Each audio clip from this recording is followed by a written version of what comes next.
All righty then, Mr. Mars has This Week in Auto History.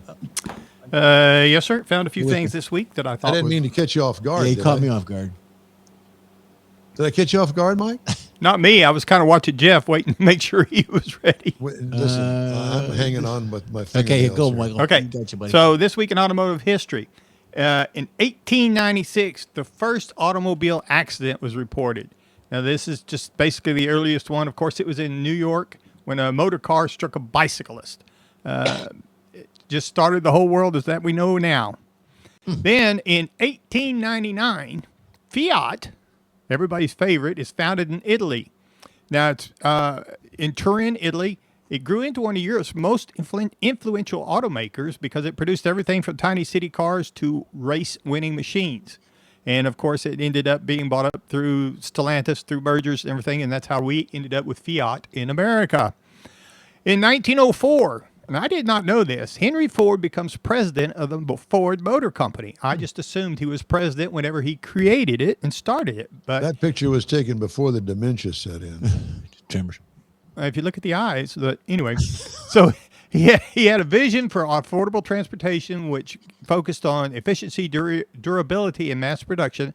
And of course, that's what led to the moving assembly line and really where we are today with automobile manufacturers. Mike, if you look at him and you move, his eyes follow you. Look, go ahead, move. Yeah. Turn Inch by inch, step by step. Then in 1950, the first Corvette design concept was approved. Now, this was kind of early in. I did not realize it took that long from the time they decided they were going to do this till they actually produced one.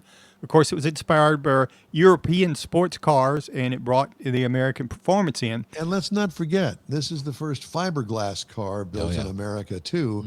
And they had to try to perfect that. Have you ever seen an actual, I saw number 2. Have you ever seen number 2? Yeah, they're pretty rough. Yeah. They were all made by hand, weren't they? Actually, oh, yes, they were. And the fiberglass is all laid by hand. And you can actually see the fiberglass beneath the crappy paint The job. fibers in the fiberglass. Yeah. It's truly amazing. I never knew, but that's the way it was. Interesting. And they let it out the showroom floor. Okay. In 1954, Hudson and Nash announced merger plans. Now, this is, I think it's crazy. Hudson Motor Company, car company, and the Nash Kelvinator revealed their plans to merge, forming the American Motors Corporation. Refrigerator company. Yeah. Exactly. You know, I tried to do a thing on that, but it didn't work out. Anyway. I've driven a refrigerator before. So AMC, the idea was that they were going to compete against the Detroit's Big Three, and they did produce a lot of iconic motors like the Javelin. They even actually produced the Jeep Cherokee originally. Huh. Then rolling over to 1966, Chevrolet reveals the Camaro name. Now, this is for the pony car, and this was designed to compete directly with the Ford Mustang. And it was they considered the Camaro a small, vicious animal that eats Mustangs, is the way they backed up this name for the naming process. Sure, of course. Then in 1960... Wasn't the original name of the Banshee of the Camaro? Oh, I didn't think so. I think it was Maybe. I thought that was the Pontiac version. Oh, was the okay. Banshee. A Banshee comes to mind. Somebody had a Banshee. Yeah. That may have been an ex-wife or something. I don't know. Then in 1968, AMC... That's a pretty car. introduced the Javelin.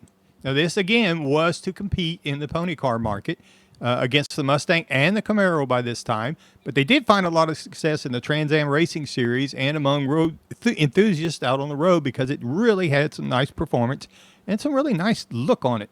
That's a classic.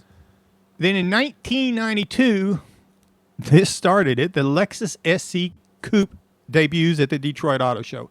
Now, this doesn't look like the new one, but the new one, I think, is one of the most beautiful cars in America today. But you can see where it gets its heritage from the lines on this car that built up to the newer one. It's just a beautiful car. Then in 2003, the Final Oldsmobile was built. Now, what's interesting about this is they announced the new Bravada SUV launch. They were going to start selling these SUVs. 2 days later, they announced they're going to kill Oldsmobile. Now, it took them about 4 years to go through the shutdown process as they killed different models each year. instead of just shutting it all down at one time. And the last one that was actually built, the last 500 has special plaques, say the final 500 on them, but it was an Alero GLS 4-door, a vehicle that looked just like this one. And after it was produced and they shut everything down, it ended up in a couple of museums. The museum shut down, and they auctioned it off to a dealer-only auction, and that car is now in Florida at a dealership down there somewhere in, I'll be darned. in that part of the world. That's That's cool. this week in automotive history. Thank you, sir.